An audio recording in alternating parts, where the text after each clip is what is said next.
ウォールーム、中共は既に米国に宣戦布告し、公然と超限戦を仕掛けてきました。米国で中国共産党に対処するための統一勢力を形成することができないのは第5列のもの、つまりスパイがいるからです。詳しくは VTR をご覧ください。I want you to comment the scale of this war, the scale of this conflict, the urgency, because they've already declared it on us, and unrestricted warfare around the tables, and the uniqueness that we have a fifth column here that we have to address, that everybody's not pulling the same way.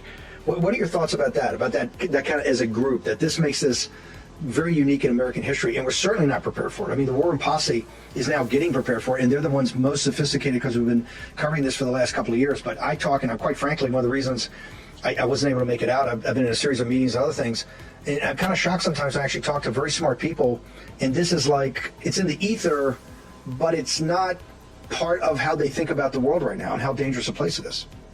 Well, that's a great point, Steve. I mean, when you talk about the fifth column, part of the fifth column are people who actually think the future is communist China. I know really smart people who think, well, look, we know China is a problem, but ultimately they're the ones who have 1.4 billion people. They're the ones who are going to have the dominant economic power in the world.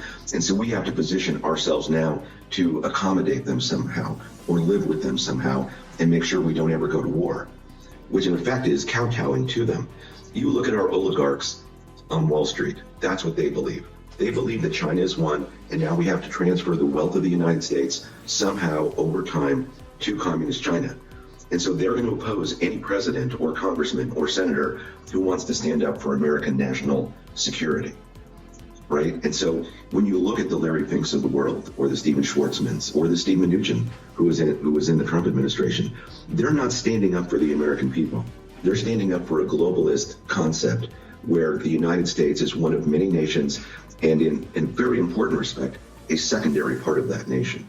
And that's really, I think, where we find ourselves today, which is why any of these bad ideas have any oxygen whatsoever. The global elites, the oligarchs, look, Tucker Carlson is out today at Fox News. I can tell you, I don't know any of the details, but in broad terms, it meant that Rupert Murdoch, as one of the media oligarchs in this country, and Tucker Carlson could not come to an agreement about something. And in that something, he took his most popular show and